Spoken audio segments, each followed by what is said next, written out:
आज की लक्ष्य 7 कमजोरियों को मिटाने के लिए विशेष पुरुषार्थी जीवन में सदा सफल रहने के लिए और निरंतर निर्विघ्न योग, शक्तिशाली योग करना है। सबको पसंद है, लेकिन निरंतर की शक्तिशाली योग में जिससे करते करते हम संपूर्णता तक पहुंच जाए, उसके लिए ये जो 7 कमजोरियां है वो बड़ा विघ्न रूप है। तो 7 क्या क्या है और क्यों है, ये हम बाबा के ही महावाक्य में डायरेक्ट सुनेंगे।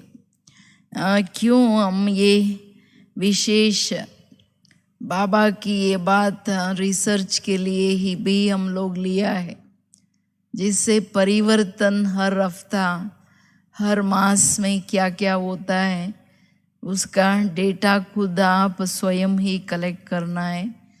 स्वयं ही अपन को एक एक बात एक एक सप्ताह में बहुत पावरफुली आपको अभ्यास करना है। इन 7 कमजोरियों को मिटाने के लिए बाबा 7 दिन का कोर्स रिवाइज करो ये बोला हुआ है। तो अभी आप ध्यान से सुनना है। पसंद है ना सबको टोटल कमजोरियों से मुक्त होकर के मैं आत्मा सदा उड़ती कला में रहूं। जितना बार भी मैं देख रही हूँ ये मुरलियाँ रिवाइज करो तो नित्य नया लगता है। कुछ ना कुछ गहरी बातें जो बाबा कहता है वो दिव्य बुद्धि के आधार से हम रियलाइज करके उसको और गहराइयों में हम जाएंगे। 25/8/71 आप सभी ये मुरली ज़रूर फिर से रिवाइज करना है। 1 सेकंड में वाणी से परे स्थिति में स्थित हो सकते हो। 1 सेकंड में अभी सुनते सुनते देखिए मैं परम धाम में बाबा को देख सकती हूँ या देख सकता हूँ। जैसे और कर्मेंद्रियों को जब चाहे जैसे चाहे वैसे हिला सकते हो, ऐसे ही बुद्धि के लगन को जहाँ चाहो जब चाहो वैसे वहाँ स्थित कर सकते हो। बहुत इम्पोर्टेंट बात है। बाबा कहते हैं ऐसी कर्मेंद्रियाँ हाथ ऊपर करना नीचे करना। मैं संकल्प करूंगी तो वैसे ही सुनता है। हाथ ये नहीं कहेगा मैं ऊपर नहीं जाऊंगा यहाँ बैठूंगा, लेकिन मन बुद्धि की बात बाबा कहते हैं सूक्ष्मेंद्रिय जो है मन बुद्धि को अगर मैं चाहूँ मैं बीज रूप स्थिति में परम धाम में एकाग्र हो जाऊं।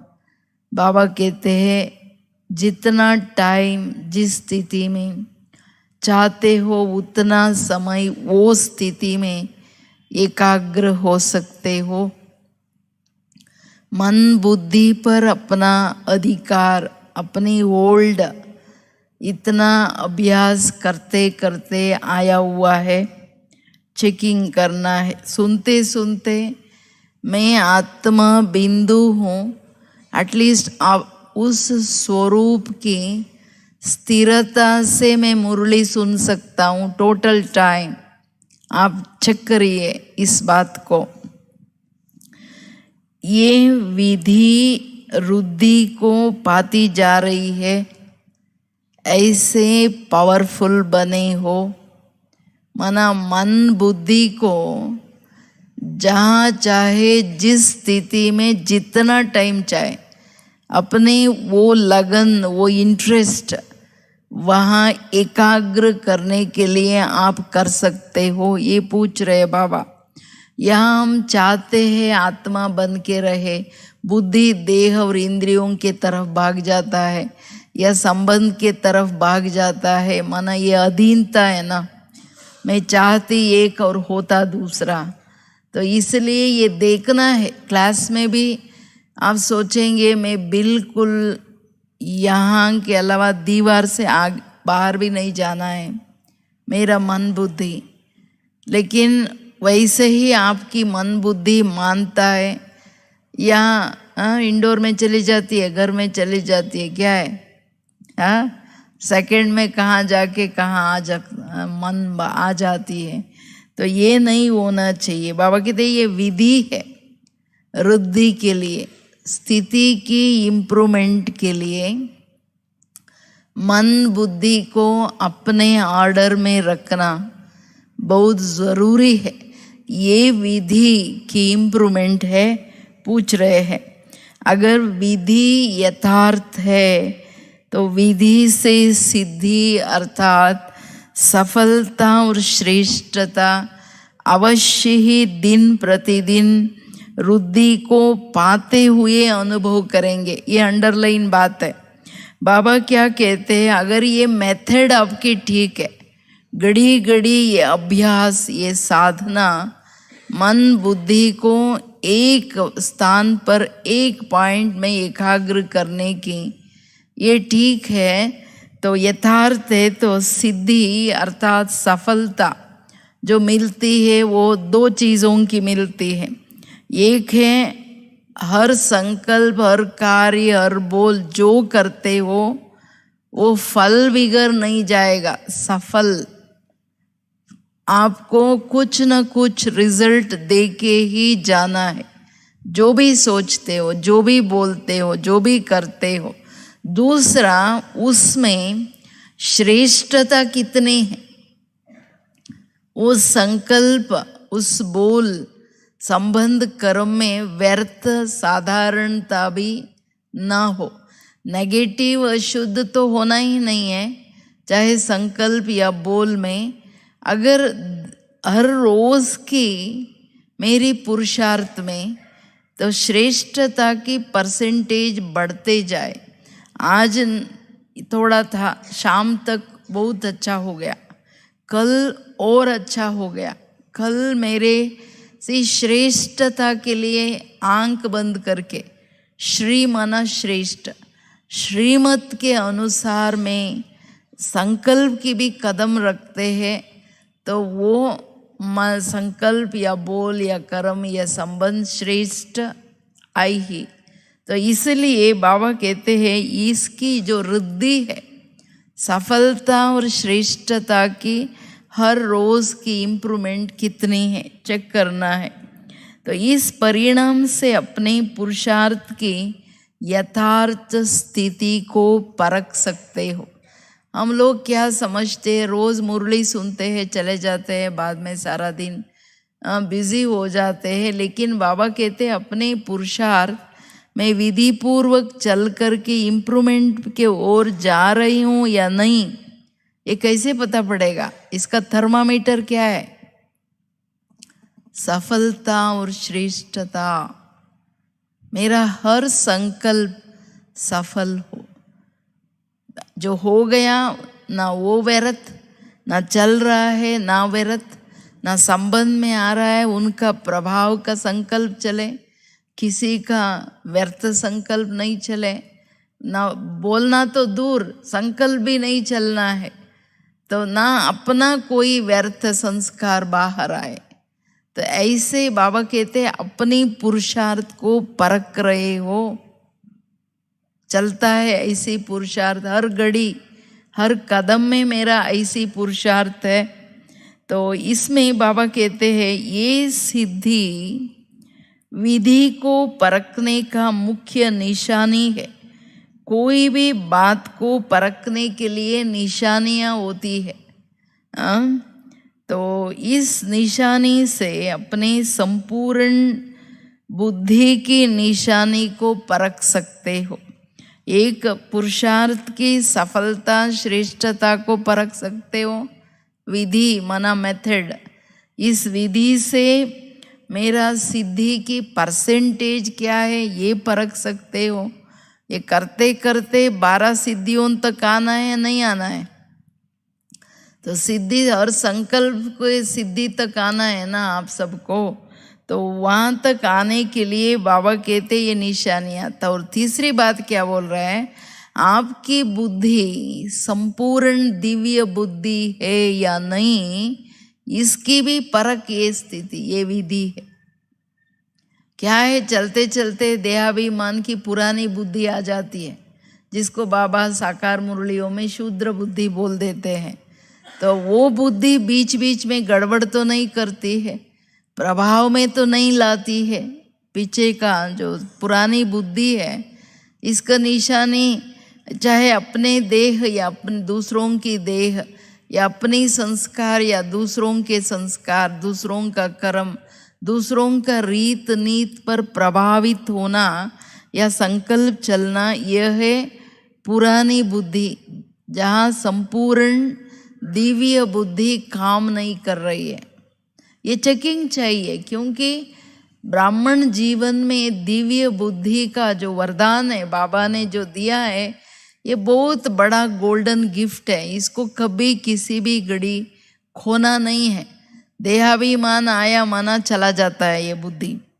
तो इसलिए बाबा कहते हैं इसमें चेकिंग करो। आजकल जो पुरुषार्थी बच्चे, पुरुषार्थ जो चल रहा है बच्चों की, पुरुषार्थियों का जो पुरुषार्थ चल रहा है, उसमें मुख्य कमजोरियां कौन सी दिखाई देती है?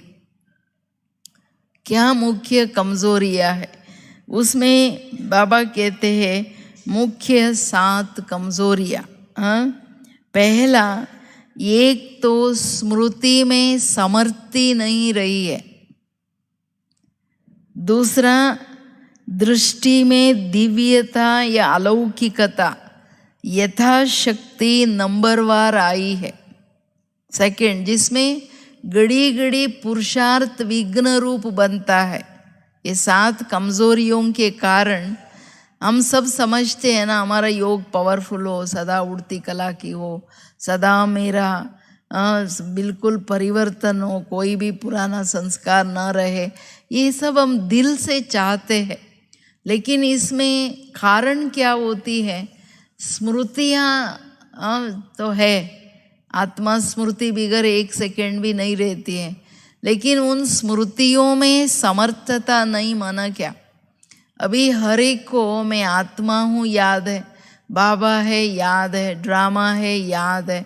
आत्मा आत्मा बोलते भी रहेंगे, फीलिंग भी आता रहता है, नहीं, मूड ऑफ भी होता रहता है। आत्मा हम बोलते हैं, बुद्धि भटकता भी है। तो आत्मा शब्द है, लेकिन उसमें ताकत नहीं भरी है। फिर इस पर सोचना क्यों नहीं भरी है? नहीं तो मुरली नहीं बुझेगा। दृष्टि में दिव्यता और अलौकिकता, हम जो देखते हैं, लौकिकता माना देहाभिमान, व्यक्ति भाव या व्यक्त भाव में देखना, ये लौकिकता है। अवगुण देखना लौकिकता, देहाभिमान। गुण देखना अलौकिकता है। आत्मा को देखना, अव्यक्त रूप को देखना, ये अलौकिकता है। जितना सारे दिन के अंदर अलौकिकता की गहरी अभ्यास, फिर दिव्यता चालू होती है। दिव्यता में ऊंचाई होती है जो हमारी भावनाओं में, दृष्टि में बिल्कुल उनका कल्याण, उनका उद्धार, उनको सहयोग देने की, ताकत देने की दृष्टि होती है। और तीसरा, वृत्ति में विल पावर न होने के कारण वृत्ति एकरस न हो, चंचल होती है। ये सबकी बातें होती है ना, कभी गुण देखते, कभी अवगुण, कभी आत्मा मस्तक में सिर्फ पॉइंट सदैव इस पर ही जाती है बुद्धि, या शरीर को हम देखते हैं। स्मृति कितना रहती है? ये आत्मा बिंदु मणि है। तो ये देखना है हम कहाँ खड़े हैं पुरुषार्थ में। कितना भी बरस से आए हो, लेकिन आज के पुरुषार्थ की रिजल्ट में मैं कहाँ खड़ा हूँ? बिल्कुल मेरी एकदम पॉइंट टू द पॉइंट मेरी दृष्टि आत्मा पर, गुणों पर है।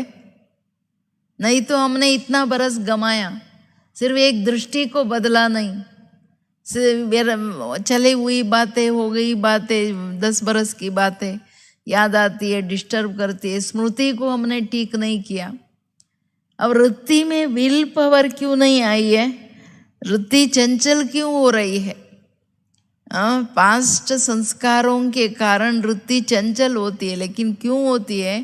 कारण ये कि अपने को बाबा के आगे विल नहीं किया है, समर्पण बुद्धि की सरेंडर नहीं है, जिस कारण बाबा से विल पावर सैंक्शन नहीं हुआ है।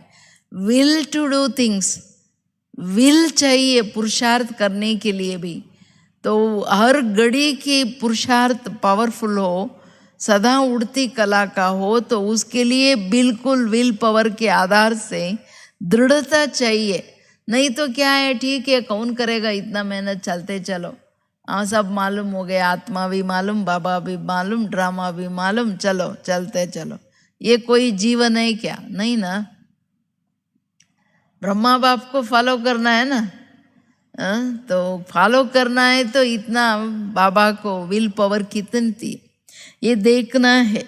और चौथी क्या है? निराकारी अवस्था का अटेंशन कम होने के कारण मुख्य विकार देहाभिमान, काम और क्रोध, इन तीनों का वार समय प्रति समय होता रहता है।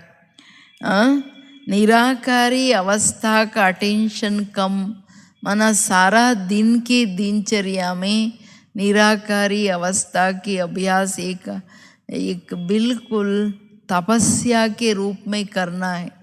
क्योंकि योगी जीवन की पहली पार्ट, सो अंतिम पार्ट, पहला लेसन फाउंडेशन लेसन है सर्व धारणाओं के लिए। तो इस चीज़ को ये बाबा कहते हैं ना साकार मुरलियों में, आत्माभिमानी बनना मासी का घर नहीं है। क्यों कहते हैं? हमें थोड़ा सोचना चाहिए, क्यों बोल रहे हैं? भगवान बोल रहा है ना, क्योंकि इतनी सूक्ष्म बिंदु वो खिसक जाती है। जो आदत है जन्मांतर आधा कल्प की, देहाभान की, देहाभिमान की, वो खींच लेती है, जिस कारण देहाभिमान का कितना वैरायटी, हजारे रूप है। और फिर कामनाएं, इच्छाएं, तृष्णा या क्रोध आवेश के रूप में, या तूफान व्यर्थ संकल्प, बाहर कुछ नहीं बोलेंगे अंदर तूफान चलेगा, ये सूक्ष्म आवेश, ये सभी क्रोध का अलग अलग रूप है। तो इसलिए बाबा कहते हैं ये वार हर घड़ी सारे दिन में देखिए कितना 3 रूप में ये वार करता है माया। और बाबा कहते हैं 5वीं संगठन में रहते व संपर्क में आते वायुमंडल वाइब्रेशंस अपना इम्प्रेशन डालता है। संगठन में रहते हम सभी बाबा के बच्चे प्रभु परिवार में हैं। चाहे आप लौकिक परिवार है फिर भी उसको बदला है ना, ये बाबा के बच्चे हैं या नहीं बदला है? अलौकिक परिवार में बदलना मना, वायुमंडल वाइब्रेशंस, उनके कांटेक्ट, बाहर जॉब में जाते हो या बिजनेस में जाते हो, संपर्क में जो ज्ञान में नहीं है अनेक आत्माएं आते हैं। बच्चे क्या कहते हैं? बाबा हम बाहर जाते हैं तो उनका वायुमंडल या वाइब्रेशन अपना इम्प्रेशन डालता है। क्यों डाले? हाँ,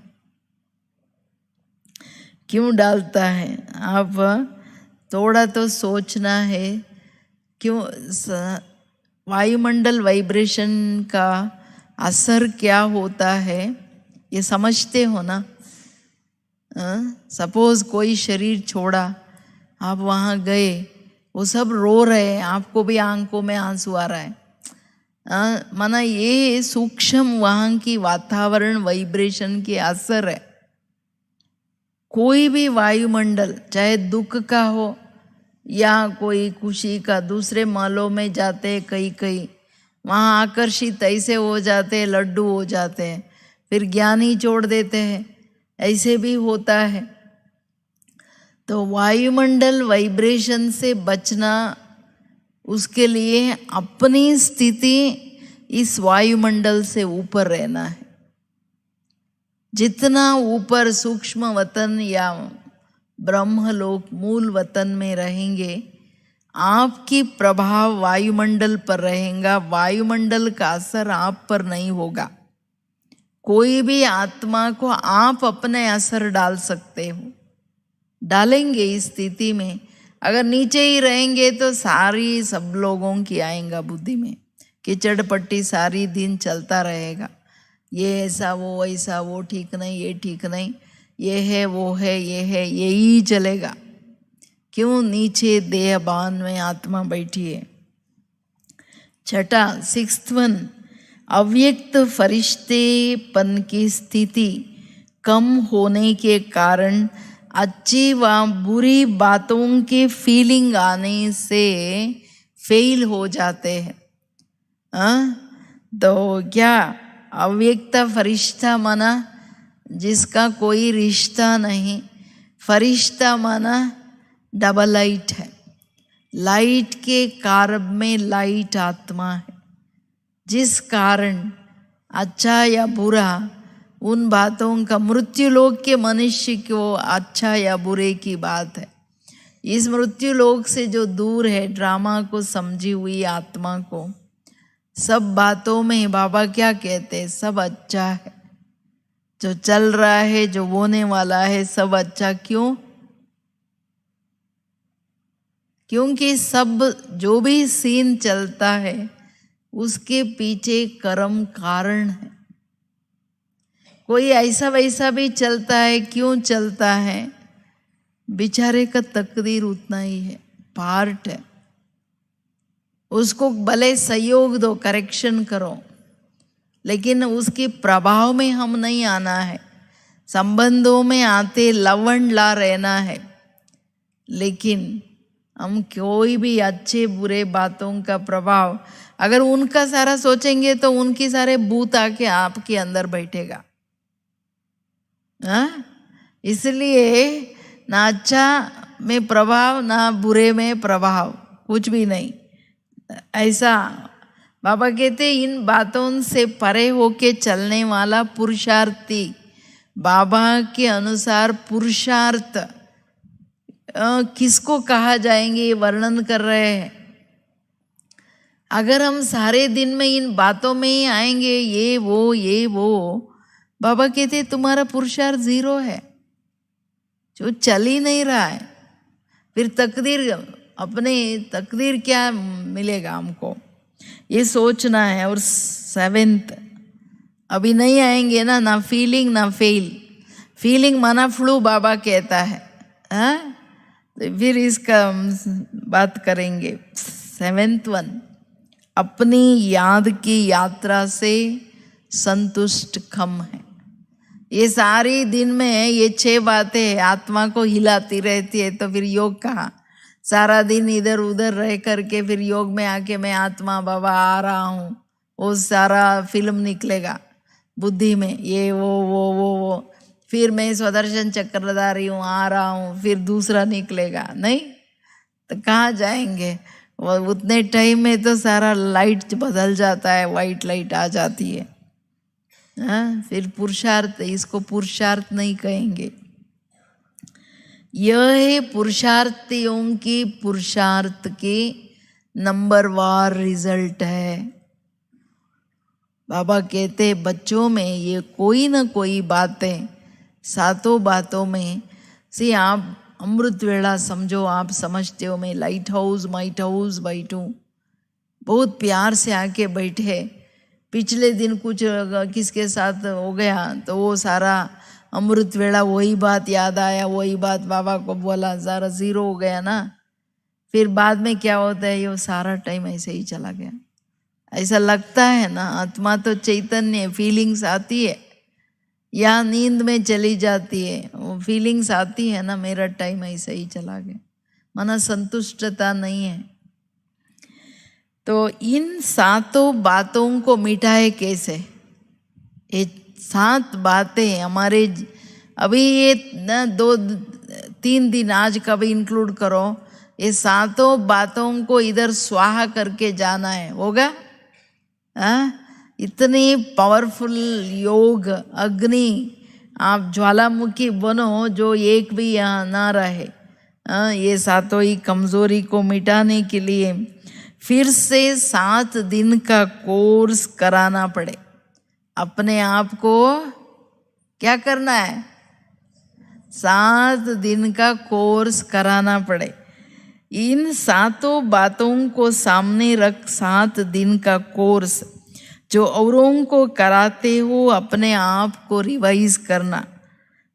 अपने आप को रिवाइज कराना नहीं कराना। मैं ही खुद ही टीचर बन के मैं खुद ही अपने मन बुद्धि को समझाऊं और कहूं, समझा ये आत्मा, तू समझा मैं आत्मा हूं। तुम ऊपर से आए, इधर कोई किसी का नहीं है, निकलना भी जाना है, समझा, तुम समझा, बोलना है हम अपने आप को। क्यों बाबा कहते अपने आप को रिवाइज कराना? जैसे मुरलियों को रिवाइज कर रहे हो, तो रिवाइज करने से क्या मिलेगा? रिवाइज करने का निशानी क्या है, उसका रिजल्ट क्या है, ये भी बाबा बोल रहे हैं। बाबा कहते ये जो 7 कमजोरियां है, इसको खत्म करने के लिए अपने कोर्स को रिवाइज करना। कोर्स रिवीजन माना कोर्स का फोर्स, हर बात की शक्ति, फोर्स आना है। पुरुषार्थ में फोर्स का स्पीड, पुरुषार्थ की स्पीड बदलना है, तभी समझो कि कोर्स में अपने आप को कर रही हूँ। तो जितना एक एक दिन की कोर्स बाबा कहते हैं रिवाइज करने का रिजल्ट में नवीनता और शक्ति बढ़ने का अनुभव करते हो ना। अगर मैं विधि पूर्वक आत्मा की लेसन मैंने अपने को समझाया, फॉर एग्जाम्पल, तो उसमें बाबा कहते हैं आप नोट करो क्या क्या न्यूनेस, नवीनता इसमें मैं रियलाइज किया। या आत्मा में बिंदु में लाइट हूँ, मैं परमधाम से आई हूँ, मुझे जाना है, वही तो बात है, ऐसा लगा। माना विधि पूर्वक गहराई से आपने रिवाइज नहीं किया, उसको अनुभव किया नहीं। Revise, realise and experience. Revision का रिजल्ट रियलाइजेशन है, उस बात की गहराई से।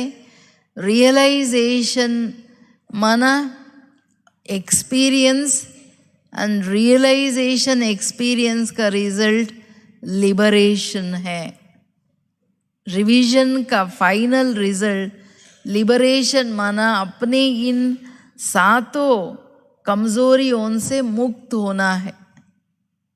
तो उसमें बाबा कहते हैं नवीनता और हर बात की शक्ति का अनुभव करना है। वो अनुभव करते हो ना। अभी एकांत में बैठ, कब रिवाइज करना है ये भी बोल रहे हैं बाबा। ऐसा प्यार करने वाला कोई है दुनिया में? ऐसी कोई टीचर है जो इतनी बड़ी ह्यूमन साइकोलॉजी बोलने वाला कोई है?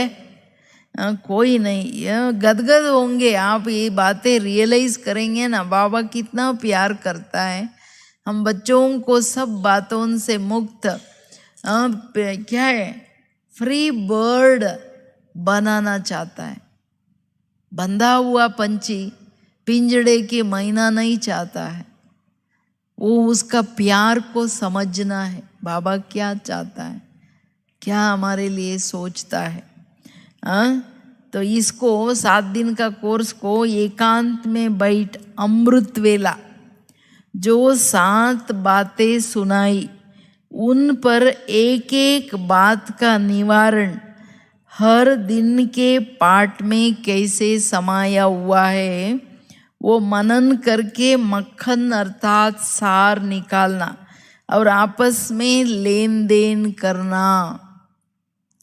कोर्स तो किया है, लेकिन जैसे जिज्ञासुओं को कोर्स कराने के बाद हर पाठ की युक्ति बताते हो या अटेंशन दिलाते हो, वैसे आप हर एक रेगुलर गार्डली स्टूडेंट अब फिर से एक सप्ताह एक पार्ट को प्रैक्टिस और प्रैक्टिकल में लाओ, एक पार्ट को प्रैक्टिस और प्रैक्टिकल में लाओ। बाबा कहते हैं एक एक दिन के पार्ट में ये 7 कमजोरी है ना, 7 सल्यूशन निवारण निकालना है।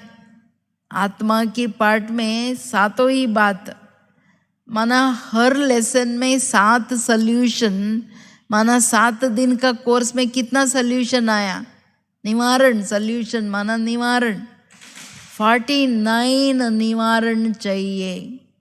तो माया आ सकती है आपको, इतना कोई ना कोई निवारण में आप पास हो जाएंगे, लेकिन किया करना है।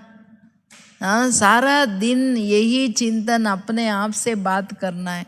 अपने कोई कोर्स देना है ना, तो अपने आप से बात करना ये सहज तरीका है पुनः अवतरित आत्मा बनने के लिए। तो फिर लेन देन करो, बाबा कहते हैं। जिज्ञासुओं को फर्स्ट लेसन, सभी लेसन सुनाते तो क्या बोलते हैं, कुछ भी बात आती है आत्मा समझो, कुछ भी होता है ये ड्रामा चल रहा है समझो, कोई ऐसा वैसा करता है उसका पार्ट समझो, बोलते हैं ना। जब अपने को आता है फिर प्रश्न आता है इसने ऐसा क्यों किया, ये क्यों किया, ये हो गया वो हो गया, ये ठीक नहीं वो ठीक नहीं। बाबा कहते उनको बोल दिया, अपने को क्या बोला, ये भूल जाता है ना।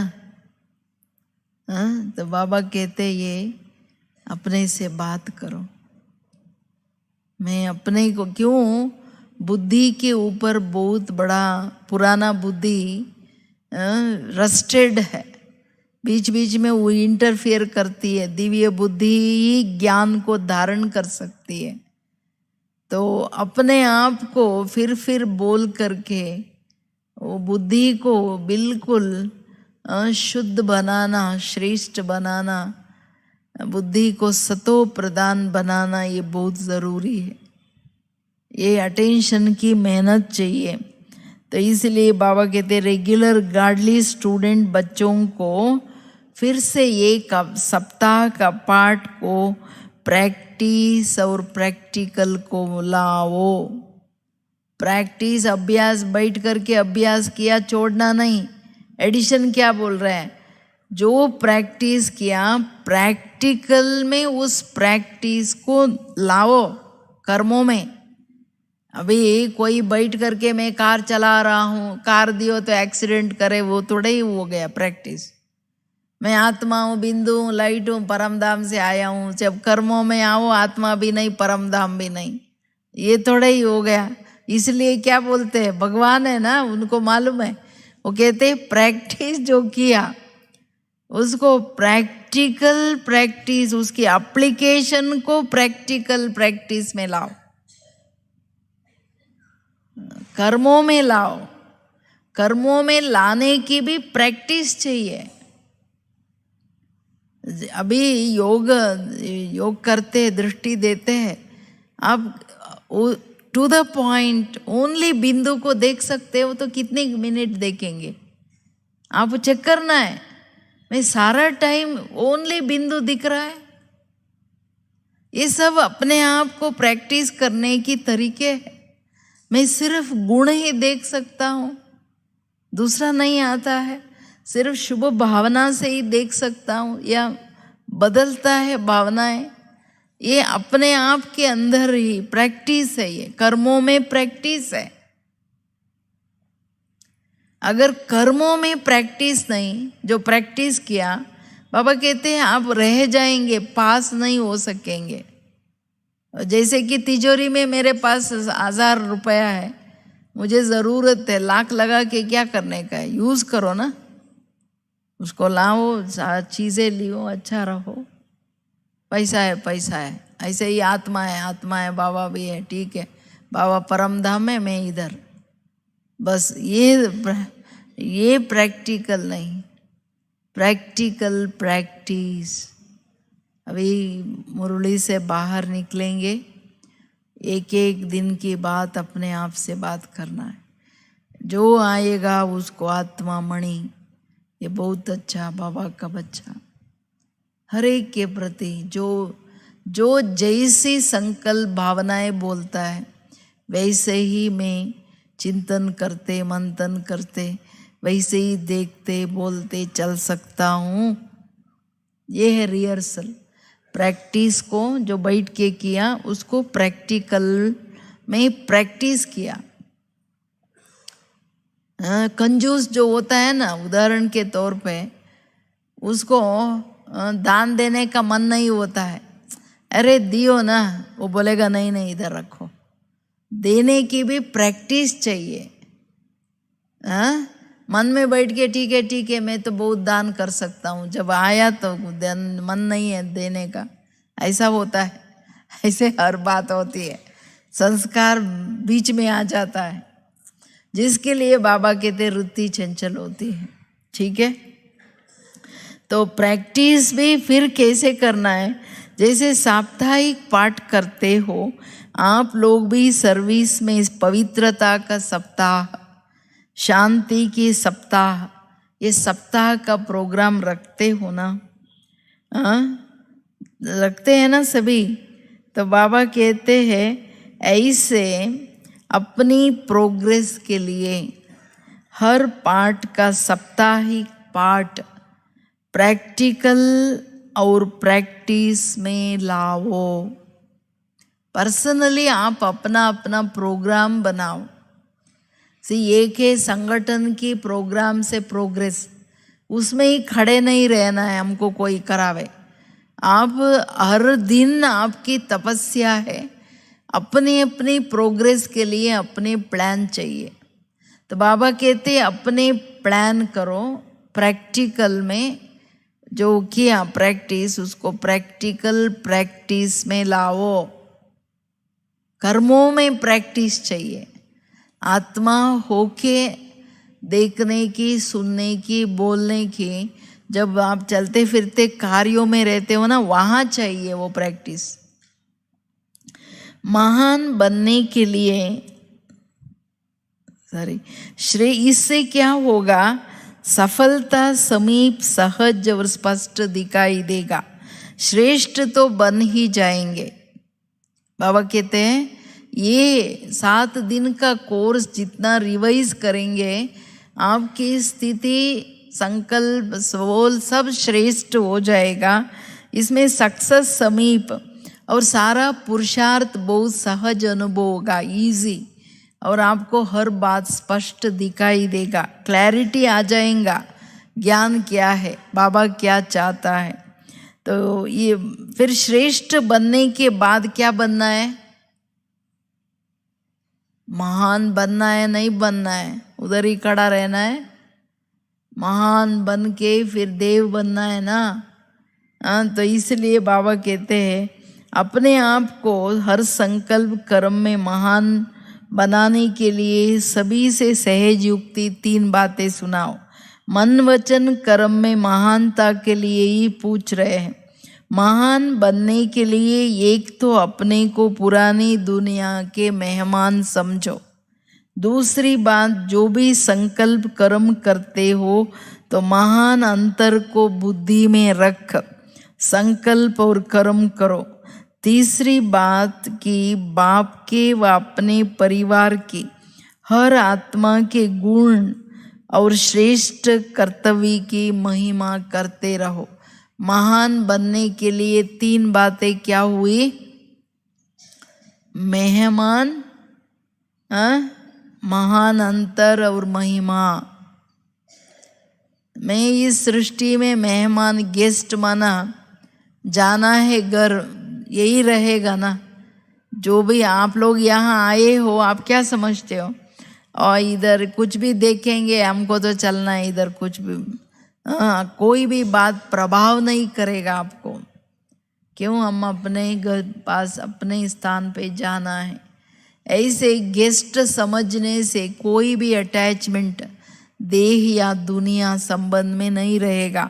दूसरा, महान अंतर, सत्य असत्य का, यथार्थ यथार्थ का, पाप और पुण्य का, सच और झूठ का, गुण अवगुण का, ये सारी महान अंतर, द डिफरेंस ये करने से क्या होगा, ये करने से क्या होगा। हम लोगों को बाबा ने हर छोटी बात को बहुत बड़े रूप में स्पष्ट किया है। व्यर्थ संकल्प चलने से क्या होगा, व्यर्थ समर्थ चलने से क्या होगा। व्यर्थ में कितनी ताकतें खत्म हो जाती है, समर्थ में कितना ताकत बनती है। ये रियलाइजेशन चाहिए, ये अंतर, तभी व्यर्थ के तरफ जाएंगे नहीं। गुण अवगुण, गुणों के प्रभाव भी नहीं चाहिए, लेकिन हर एक का गुण ग्राहक बनना है, अवगुण नहीं तो उसकी अवगुण मेरे अंदर भूत के तरफ आ जाएंगे। उतना ही नहीं, अवगुण देखेंगे, परचिंतन करेंगे, परदर्शन में आएंगे तो बाबा क्या कहते हैं, ये दास दासियों का संस्कार है, इधर का उधर, कीचड़ पट्टी देखना ही नहीं है मुझे। तो ये जो कुछ भी भगवान बोलते हैं हमारी बुद्धि में वो रहे, तब हमारी परिवर्तन होती है। और महिमा, बाबा कहते हर बच्चे, हर आत्मा की गुण की महिमा करो, अप्रिशिएट करो, महिमा माना। इन तीनों बातें चलती रहे तो जो 7 कमियां है ना वो समाप्त हो जाए। मेहमान न समझने के कारण कोई भी रूप और रंगत में अट्रैक्शन और अटेंशन जाता है। मेहमान न समझा, अभी आई, धर्म स्थापनार्थ आई, सेवार्थ आई, वापस जाना है, सेवा पूरा हुआ ऊपर चलो, ऐसा हम चलते हैं, इधर ही बैठ जाते हैं। देखना है, महान अंतर को सामने रखने से कभी भी देह अहंकार या क्रोध का अंश या वंश नहीं आ सकता। तीसरी बात, बाप की हर गुण या अर्श कर्तव्य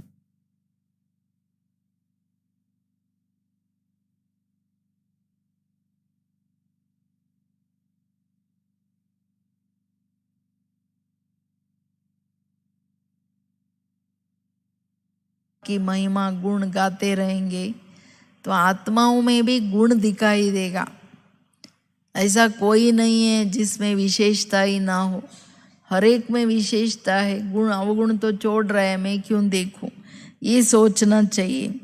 तभी बाबा कहते हैं महिमा करने से क्या नहीं आएगा, कोई भी बात का फीलिंग नहीं आएगा। महान अंतर समझने से विकारों में आप आएंगे ही नहीं, क्योंकि विकार पाप की ओर ले जाता है। सदैव गुणों और कर्तव्यों की महिमा करने से याद की यात्रा, असंतुष्टता भी निरंतर और सहज याद में परिवर्तन हो जाएगा। इन तीनों शब्दों को सदा स्मृति रखो तो समर्थिवान हो जाएंगे।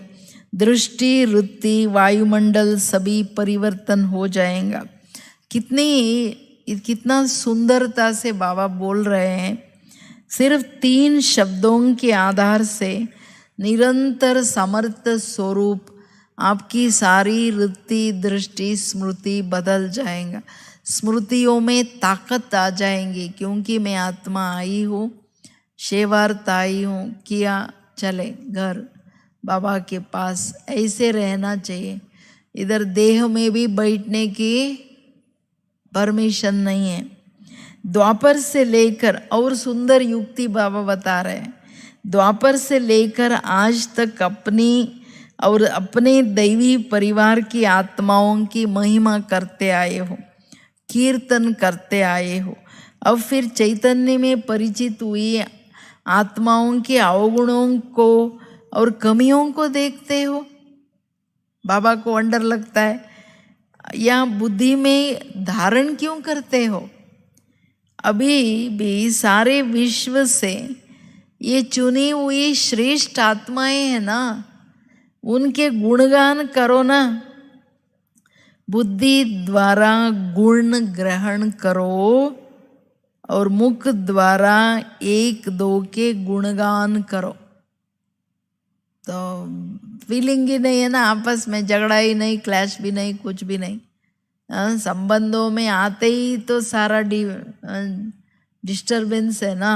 तो इसलिए बाबा कहते हैं जो भी दैवी परिवार की आत्माओं को हम क्या कहते हैं, सब कौन बैठे हैं, चैतन्य में देवताएं बैठे हैं ना, जो टेम्पल में पूजा हो रही है, तो बाबा कहते जब पूजा किया आप बच्चे, महिमा किया उनको, वो लोग चैतन्य रूप में सामने आए तो उनके अवगुण देख रहे हो, अवगुण वर्णन कर रहे हो। अवगुण वर्णन करना माना परचिंतन हो गया, देखना माना प्रदर्शन हो गया।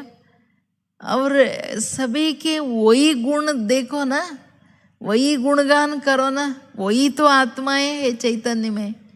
आज बाकी जो कमी है वो तो कल छोड़ देंगे, जो छोड़ना है उसको क्यों मैं पकड़ना है। कितनी बड़ी लॉजिक है, कितना प्यार से समझा रहे हैं।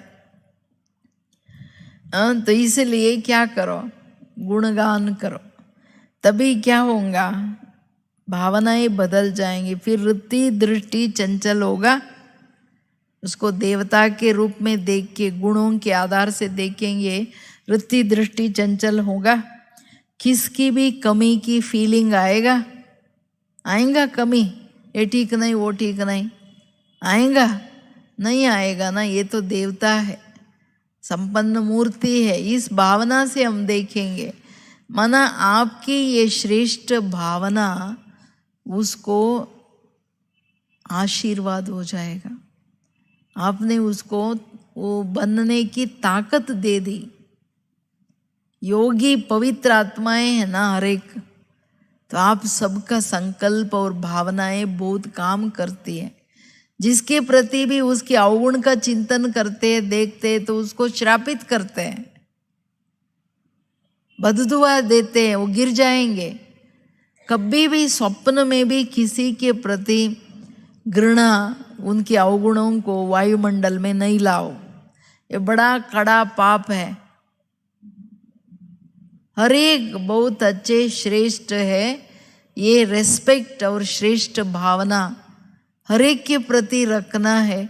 ये जैसे कि हमने उसको पुरुषार्थ में आगे बढ़ने की सहयोग दिया, दुआएं दी।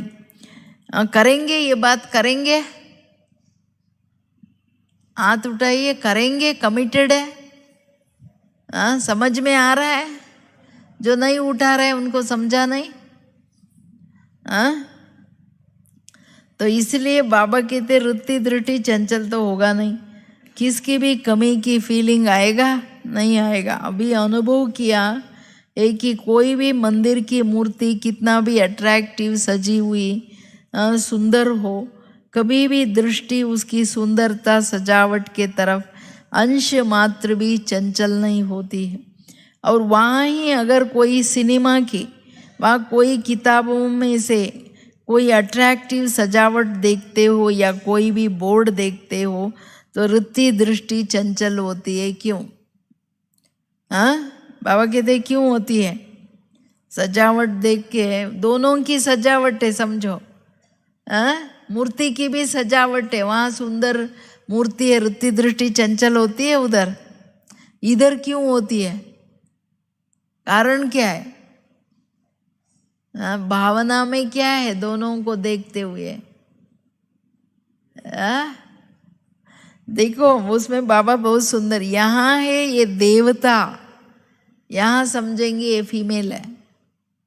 साधारण हो गई ना बात, तो वृत्ति दृष्टि चले गया, विकार बुद्धि में आ जाता है, चंचल हो जाता है। तो बाबा कहते हैं बोर्ड को भी देखना नहीं ऐसी, जिसकी जो वीकनेस है ना उसको खत्म करना है, तो वहाँ उन बातों को अवॉइड करो।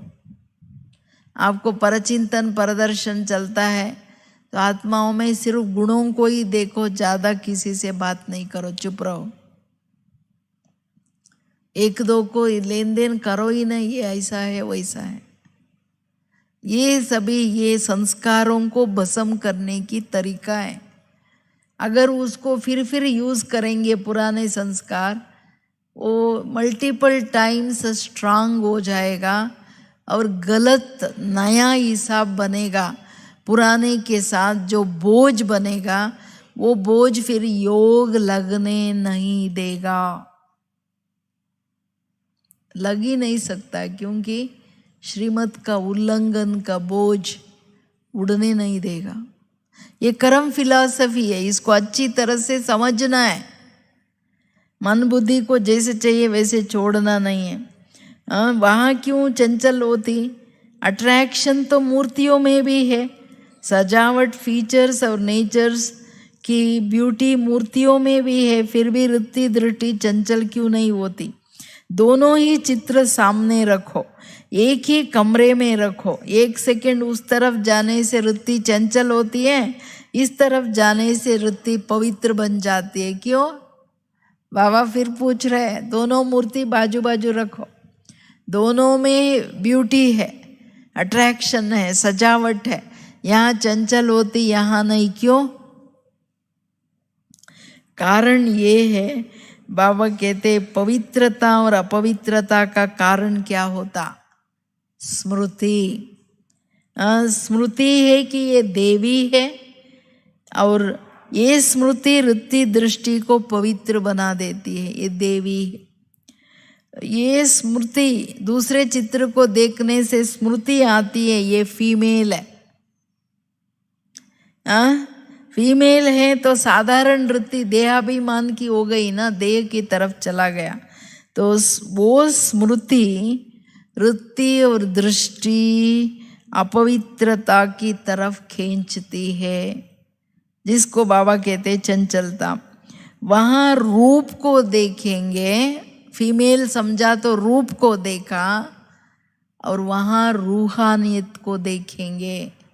देवी समझा तो दैवत्व का रूहानियत, आंखों की रूहानियत तरफ चले जाएगा, उनके गुण कर्तव्य के तरफ देवता, ये देवी, वो पूज्य भावना, पवित्र भावना आ जाती है।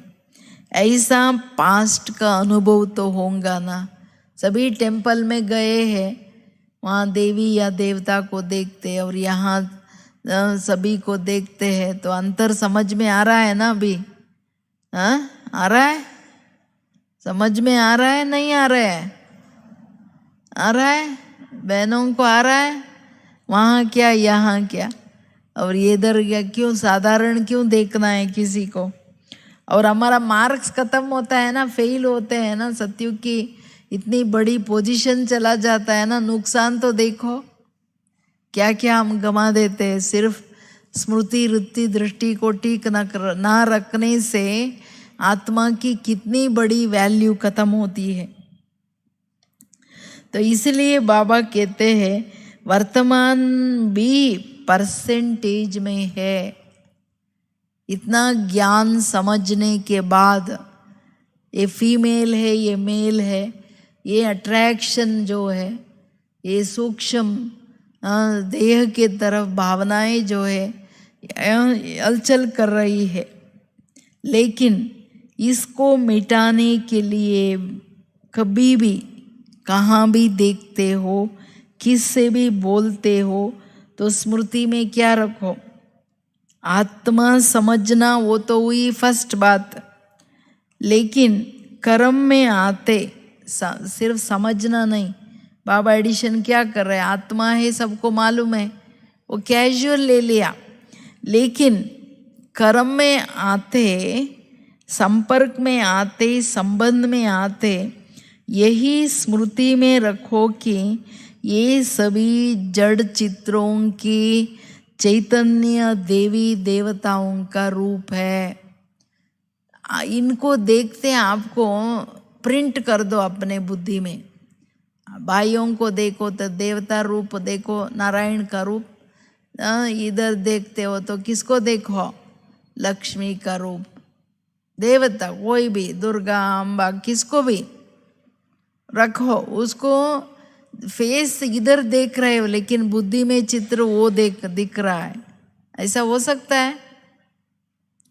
ये प्रैक्टिस करके देखिए कितना रेस्पेक्ट आएगा हर एक के प्रति। इसलिए इधर चित्र रखा है लक्ष्मी नारायण का, आपके आगे रखेंगे। वो सुंदर मूर्ति को देख देख देख देख बुद्धि में प्रिंट कर दो। या तो बिंदु को देखो, बिंदु को देखो या देवता रूप देखो, दोनों को देख। या ऐसा शरीर कोई देखना है तो बाबा ने एक दिन क्या बोला?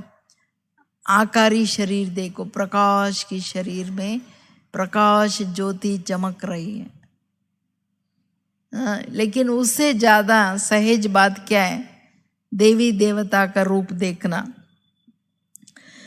तो देवी का रूप स्मृति में आने से जैसे जड़ चित्रों में कभी संकल्प मात्र भी अपवित्रता या देह का अट्रैक्शन नहीं होता, ऐसे ही चैतन्य रूप में भी ये स्मृति में रखने से संकल्प में भी ये कंप्लेन नहीं आएगा, तो आप कंप्लीट हो जाएंगे। ये सारा कंप्लेंट खत्म माना कंप्लीट, संपूर्ण बन जाएंगे। समझा? बाबा पूछ रहे समझ में आ गया सारी बातें? समझ तो है, उसमें ये समझ बैठना है ना, क्योंकि ये दिव्य समझ है, परमात्म ज्ञान है, दिव्य ज्ञान। इसको बिठाना है ना, एक एक बात को बिठाना है। यह है वर्तमान पुरुषार्थियों की कंप्लेंट के ऊपर कंप्लीट बनने की युक्तियां। कंप्लेंट के लिए बाबा कंप्लीट बनने की युक्तियां बता दी। ये स्मृति में रहेगा या भूल जाएंगे? हाँ, रोज लेफ्ट हैंड राइट हैंड दोनों में लिखिए ताकि आपकी मेमोरी पावरफुल रहेगा। ठीक है, पक्की बात है। अभी क्लास में भी आप बैठते हैं ना, ये इस अंगुली को ऐसा करिए, इसको करिए, आपकी मेमोरी इम्प्रूव हो जाएगा। ये एक्यूप्रेशर है, समझ गए? बातें भूलेंगे नहीं, इसको रोज ऐसे बैठे बैठे करना है। लास्ट ये अंगुली सिर्फ प्रेस करना है नाखून के तरफ से। ठीक है, ये करेंगे तो फिर बाबा की बातें ऐसे सारा छप जाएगा। इधर छपना है ना। बाबा के कहते हैं मेरा एक एक बोल बच्चों की बुद्धि में छप जाना चाहिए, जो सदैव स्मृति टपकते रहना चाहिए। मेरा बाबा क्या बोला, क्या बोला, क्या बोला। दूसरी तीसरी बात, अच्छा भट्टी में आए हो तो उन्नति कर रहे हो? पूछ रहे बाबा, भट्टी में सुनाई हुई बातें हैं। स्पीड तीव्र है या ऐसे ही चल रहे हो? सारे जीवन तपस्या में, एक पावरफुल साधना में हमारा समय बीतना है। कार कर्म करते संबंध में आते जैसे कि हम दूसरे दुनिया में हैं। अल्लाह लोग हो सकता है सिर्फ बाबा ही दिखे, परमधाम ही दिखे, दूसरा नहीं दिखे।